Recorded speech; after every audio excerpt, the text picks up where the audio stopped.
j'ai quelques petits diapos.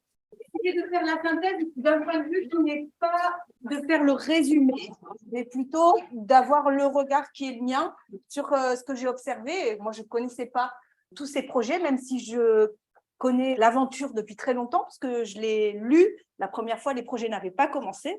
Et donc, en fait, je vous ai suivi, mais de très loin. Et c'est donc d'un peu moins loin que je vous propose ce petit retour qui a une vision de pas de côté. Je vais commencer le pas de côté en vous disant que je suis fille de maçon et que depuis ce matin, j'entends parler de chantier. Et alors, je suis très heureuse, j'ai l'impression d'être dedans. Hein. J'ai passé mon enfance dans la brouette, hein, pour tout vous dire, pendant que mon père construisait la maison. Et donc, les chantiers, ça me parle. Voilà. Donc, c'est peut-être pour ça que je vais un peu filer la métaphore. Je voudrais commencer par faire de ce que j'ai compris. Hein, vous avez bien compris que c'est vraiment un regard subjectif sur les travaux menés. C'est d'abord souligner qu'il me semble qu'il y a des chantiers multiples dans vos présentations, mais que ces chantiers multiples, ils donnent à voir des objectifs que je pense qu'on peut assumer comme étant différents. Et je ne l'ai pas trop entendu, il me semble qu'il y a finalement plusieurs objectifs et plusieurs fonctions au numérique dans ce soutien à l'enseignement qui est réalisé à travers ces chantiers.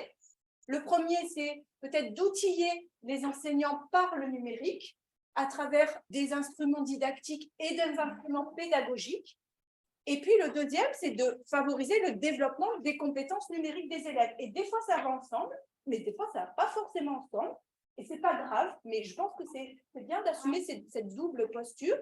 Et puis, dans les objectifs, vous l'avez tous souligné, de mettre en relation de manière horizontale les terrains d'enseignement. Moi, il m'a semblé qu'il y avait un autre acteur. Il n'y avait pas que les terrains d'enseignement et la recherche. Il y avait quelque part la formation initiale universitaire, et j'ai trouvé que ce chantier-là, c'était très convaincant que la formation initiale universitaire et des étudiants soient présents dans le chantier. Moi, je le retiens comme vraiment quelque chose qui enrichit encore plus le projet. Deuxième point, peut-être aller voir ce qui se joue finalement du côté du développement professionnel des enseignants. Alors là, j'ai retenu plusieurs choses un peu dans le désordre, hein, excusez-moi. Ce que j'ai retenu, c'est un petit peu la synthèse peut-être de ce que vous avez restitué au cours de la journée. D'abord, il me semble qu'il y a du développement professionnel du côté des enseignants, à la fois dans l'évolution des capacités à appréhender de manière plus outillée, plus conceptualisée les genres, les supports et finalement l'ensemble du projet, hein, les productions multinumériques et médiatiques. Un développement des capacités aussi à mieux envisager les différents paramètres et les différentes notions et compétences qui sont en jeu dans l'activité et dans l'évaluation de l'activité. Je pense que vous n'évalueriez pas aujourd'hui comme vous aviez pensé le faire au premier jour. Une prise de conscience, ça me paraît extraordinairement important, une prise de conscience de l'absolue nécessité d'enseigner de manière explicite la lecture multimodale et la production multimodale, et qui est souvent mieux cernée, cette prise de conscience, elle se manifeste notamment après un premier essai en quelque sorte. Je sens de l'assurance professionnelle, ce développement professionnel, il s'est fait aussi dans une forme d'assurance professionnelle, et puis aussi d'une attention que vous avez tous mise en évidence à l'engagement des élèves dans les activités, notamment les élèves les plus en difficulté ou les moins favorisés. Et puis, je crois que vous avez tous insisté sur l'ouverture des frontières de la discipline, une forme de vision plus extensive du territoire de votre enseignement qui s'est joué à travers cette expérience, avec un point de vigilance à prendre en compte, je crois, les difficultés que peuvent occasionner des actions innovantes dans la fragilisation des identités professionnelles. Pour certains d'entre vous, ça a été une phase, pour d'autres, ça a été un point de blocage, et aussi dans la fragilisation des équilibres d'équipe, parce que parfois, ça percole, et parfois, on est isolé aussi. Et donc, il y a ces deux dimensions. Je continue avec, cette fois, le côté des activités et des productions des élèves. Ce qui me semble caractéristique du côté de l'activité des élèves, je l'ai dit d'une autre manière, c'est d'abord l'engagement des élèves qui sont davantage acteurs, davantage conscients de leur activité et de leur apprentissage. La circulation également, que vous avez souligné, j'ai trouvé ça manifeste dans votre chantier en particulier, entre des supports et des activités numériques et analogiques, parce que ça éclaire les deux en fait. Hein. Et ça, c'est vraiment intéressant d'arriver à mieux comparer, spécifier et du coup comprendre les intentions et comprendre les usages. Des productions créatives qui ont été toujours nourries d'abord par la posture de réception, par l'imprégnation, par le développement d'une culture sur le long terme, et le temps a été un point important. J'ai relevé la quasi-totalité des chantiers réalisés s'appuyaient sur des productions méta des élèves qui favorisaient leur développement méta-réflexif ou appréciatif. Je n'ai pas tout relevé dans les outils que vous utilisiez, mais il semble clair que c'est un outil central.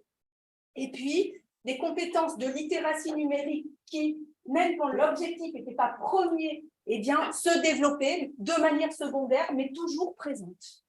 Avec une conviction partagée qui a été formulée, reformulée de différentes façons, plus on utilise le numérique dans la classe et hors de la classe sans l'enseigner, plus on creuse les inégalités entre les élèves.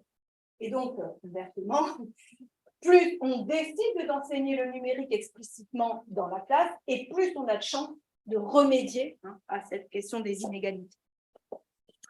Du côté des chercheurs, je trouve assez intéressant, et c'est arrivé très tôt finalement dans la matinée, cette double posture, et je crois qu'il faut assumer cette double posture, qui est rare, parce qu'on a plutôt la deuxième, qu'on connaît, mais là, le chercheur, il s'est mis au service, il est un auxiliaire de l'enseignant, et il arrive en amont, et pendant le projet, à ce moment-là, il essaie de soutenir la mise en œuvre globale du projet. Chaque fois qu'on l'appelle et qu'on a besoin de lui, il est le bricoleur qui va soutenir la production de ressources, l'évaluation, les documents apportés, etc. Et puis, je crois qu'il a un autre rôle, et on n'en a pas parlé beaucoup aujourd'hui, c'est le rôle d'après, quand l'expérimentation a eu lieu, et qu'il va sélectionner un ou deux aspects qui vont devenir des objets de recherche. Et là, c'est un autre travail, mais un travail qui est influencé par les modalités précédentes. C'est-à-dire que la question de recherche, elle n'est pas arrivée en amont, ce que vous avez dit. On n'est pas utilisé parce qu'il y a quelqu'un qui veut montrer quelque chose.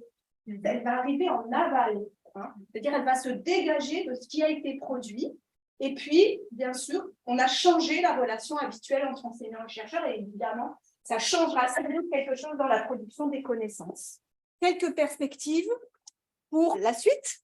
Alors, du côté des terrains, il me semble qu'une des perspectives, c'est l'itération. Le deuxième épisode, la version 2, la saison 3 parfois, aussi bien pour les collègues en français, en art, il y a des perspectives d'élargissement. On augmente, c'est toute l'école qui va faire travailler Florence, etc. Donc, il y a quelque chose de cet ordre-là. L'idée aussi de la diffusion du corpus numérique ou de la bibliothèque à la culture autochtone, qui va devenir finalement une bibliothèque commune ou une bibliothèque qui va se généraliser ou qui va être mieux connue. Puis aussi la dissémination des scénarios didactiques à l'échelle de la classe ou de l'établissement, on en a parlé, ou encore la production de ressources didactiques et pédagogiques, notamment les outils d'évaluation dont on parlait tout à l'heure, tangibles, qui vont pouvoir être mises à la disposition des autres classes. Il me semble que rien que ça, c'est quelque chose vraiment de très, très précieux pour les classes. Pour la recherche, il me semble que les perspectives, elles sont de 3 ordres. Alors, je vais faire vite. Théorique, notamment, moi, je suis très intéressée par ce concept d'authenticité, inauthenticité. Je n'ai pas beaucoup vu travailler en didactique, mais je crois que c'est vraiment un potentiel. Du côté de la pragmatique, et là, vraiment au cœur de tout ce qui pourra être analysé, les processus de didactisation, d'apprentissage, l'analyse littéraire et technolittéraire des productions et des œuvres, les analyses des développements professionnels des enseignants. Et puis, métaux, alors ça, on en a un peu parlé, c'est-à-dire ce dispositif de recherche co-création, maintenant, pour le regarder avec un angle, qu'est-ce qu'on a fait, qu'est-ce qu'on a réussi, qu'est-ce qui est un peu, comment on peut développer des méthodologies. Et puis, autre élément, me semble-t-il, original dans votre travail, c'est que collaborent étudiants, élèves, enseignants et chercheurs ensemble. J'en ai pas beaucoup vu des projets de recherche où il y a tous ces acteurs impliqués dans le projet. Ce qu'on fait, nous, on continue les cousinage, en fait, c'est-à-dire qu'on est vraiment cousins aussi dans les projets de recherche. Moi, je mène un travail sur l'enseignement explicite de la littératie numérique dans le secondaire. Avec Nathalie et Eleonora, on continue notre affaire de littérature numérique pour former à la littératie numérique et j'espère qu'on aura les bonnes conditions pour le faire.